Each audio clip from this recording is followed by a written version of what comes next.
Selamat siang semuanya, perkenalkan nama saya Dwi Prastika Sitompul dengan NIM 22450159159. Di sini saya akan membahas tentang pembagian hak bersama dalam hukum agraria. Selamat menyaksikan. Pembagian hak bersama bisa terjadi untuk membagi hak bersama, misalnya karena waris atau pecah kongsi. Nah, dalam akta pemisahan dan pembagian waris ini, mereka dapat bersepakat untuk melakukan pembagian terhadap sebidang tanah tersebut. Nah, selanjutnya yang hanya dibagikan kepada salah satu ahli waris saja. Misalnya B yang memperoleh tanah tersebut atau tanah tersebut dibagikan kepada dua orang lain waris dengan menyebutkan secara tegas bagian masing-masing. Ahli waris atau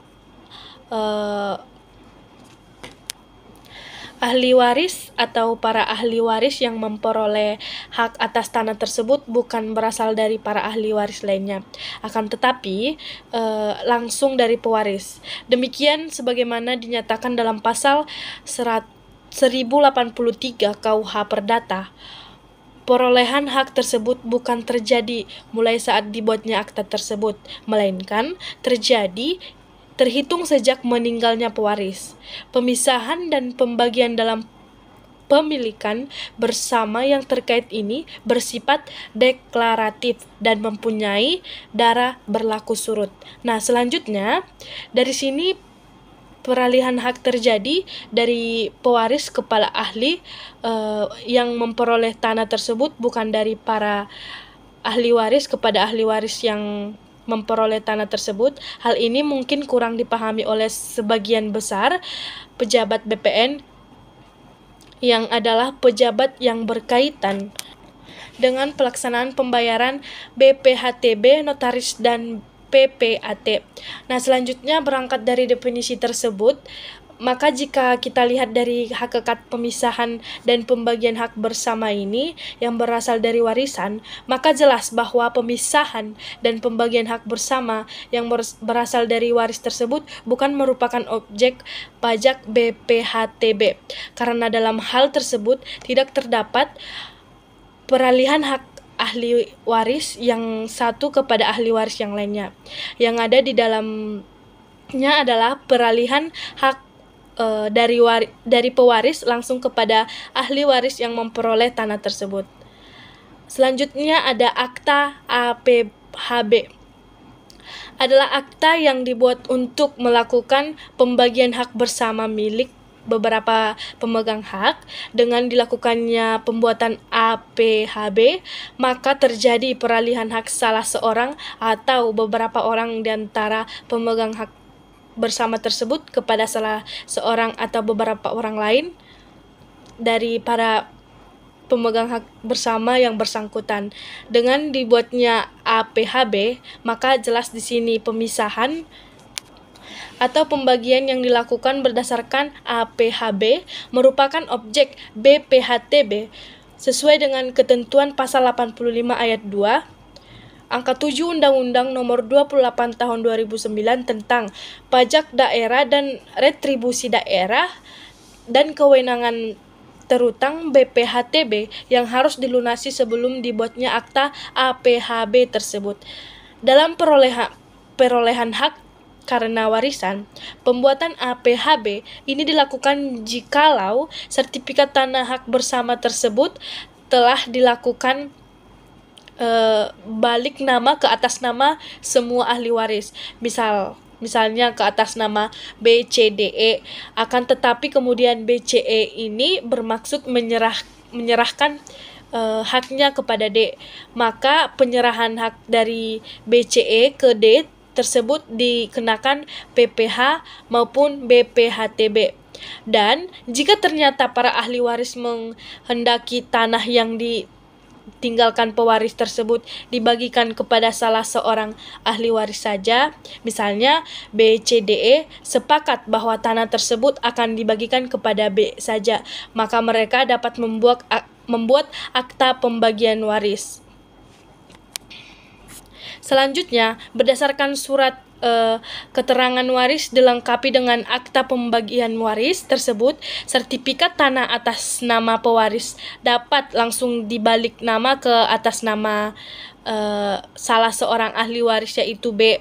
Kemungkinan tersebut secara tegas dinyatakan dalam pasal 42 ayat 4 Peraturan Pemerintah Nomor 24 Tahun 1997 tentang pendaftaran tanah. Yang lebih lanjut diatur dalam pasal 111 ayat 5. Kemudian jika salah seorang ahli waris merupakan seorang WNA karena sebab apapun dan tanah tersebut berstatus hak milik HGU atau HGB, maka berlaku ketentuan pasal 21 ayat 3, pasal 30 ayat 2 atau pasal 36 ayat 2 UU PA. Dan ahli waris tersebut tetap berhak untuk mewarisi tanah tersebut. Namun, dalam jangka waktu 1 tahun, ia wajib melakukan pengalihan atau mengalihkan hak bagiannya kepada pihak lain memenuhi syarat. Menghadapi permasalahan tersebut, maka memang sebaiknya pihak WNA tidak memperoleh bagian atas tanah tersebut. Jadi, tanah tersebut dibagikan ahli waris yang WNI. Sehingga selanjutnya sertifikat tanah tersebut dibalik nama ke atas nama ahli waris yang WNI. Penyelesaian lain yang disarankan yaitu ahli waris WNA membuat akta penolakan harta peninggalan, dan penolakan yang ia lakukan hanya semata-mata agar tanah warisan tersebut dapat dibalik nama ke atas nama ahli waris yang lain dan segera dapat dijual dan ahli waris WNI dapat menikmati warisan dari hasil penjualan tanah dan pembangunan tersebut. Akan tetapi, kadang penyelesaian yang dilakukan dengan jalan penolakan warisan tidak menyelesaikan masalah, melainkan menimbulkan masalah baru. Karena berdasarkan ketentuan pasal 1058 KUH Perdata, seseorang yang telah menolak harta peninggalan pewaris dianggap tidak pernah menjadi ahli waris, sehingga ia tidak lagi berhak atas apapun harta peninggalan pewaris. Ia tidak hanya tidak berhak atas tanah tersebut, tetapi juga tidak berhak atas harta pewaris yang lainnya. Hal inilah yang sering terjadi dalam praktik, di mana ia menyangka bahwa ia hanya tidak berhak atas tanah yang bersangkutan saja, akan tetapi ia tetap berhak atas harta yang lain. Ada persyaratan pembuatan APHB atau Akta Pembagian Hak Bersama. Yang pertama itu SKHW yang diketahui oleh lurah dan camat setempat. Yang kedua itu fotokopi KTP para ahli waris dan 2 orang saksi. Yang kemudian fotokopi kartu keluarga para ahli waris. Kemudian akta perkawinan orang tua dan para ahli waris, surat kematian pewaris, sertifikat tanah asli beserta fotokopinya, dan juga surat-surat lainnya. Selanjutnya, hal-hal yang perlu diketahui tentang APHB ini adalah akta pembagian hak bersama ini tidak hanya dibutuhkan untuk perubahan hak bersama menjadi hak individu atas objek waris berubah tanah atau HMRS, melainkan bisa juga ditunjukkan untuk mengakhiri hak bersama tanah dan atau bangunan yang menjadi objek investasi. Selain itu, dalam akta pembagian hak bersama ada perbuatan hukum yang dipilih, diantaranya yang pertama itu dalam pembagian hak bersama ini tidak dapat kelebihan nilai yang diperoleh oleh salah satu pihak. Yang kedua itu para pihak melepaskan haknya atas kelebihan nilai yang diperoleh oleh pihak yang memperoleh hak. Yang terakhir itu karena memperoleh kelebihan nilai dalam pembagian hak bersama ini ada pihak yang membayar dengan uang tunai kepada pihak lainnya. Peran PPAT dalam pembuatan APHB. Hal ini yang perlu diketahui. Menyoal APHB adalah Fungsi dan peran PPAT dalam proses pembuatannya. Seperti telah disebutkan di atas, APHB merupakan akta autentik sehingga pihak atau pejabat yang berwenang dalam pembuatan dokumen tersebut adalah PPAT.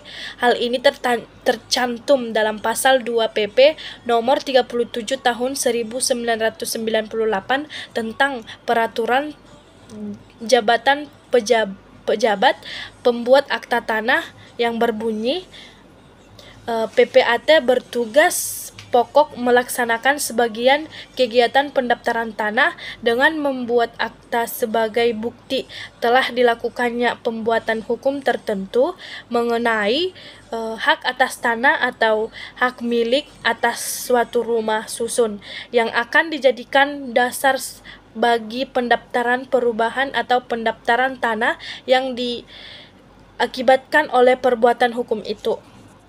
Kemudian ada perbuatan hukum sebagaimana dimaksud pada pada ayat 1 adalah sebagai berikut.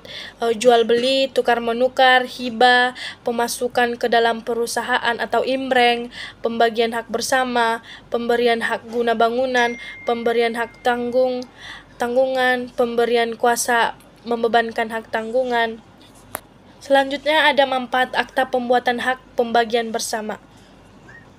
Karena dibuat dan diterbitkan oleh PPAT, APHB merupakan akta autentik yang memiliki kedudukan hukum yang jelas. Artinya, akta pembagian hak bersama bisa dijadikan bukti kuat dalam persidangan apabila ada salah satu ahli waris mengajukan gugatan atas pembagian hak tersebut di kemudian hari. Ada pajak APHB. Patut diketahui dalam pembuatan APHB ada sejumlah pajak yang wajib dibayarkan, yakni pajak penghasilan (PPh) dan bea perolehan hak atas tanah dan bangunan.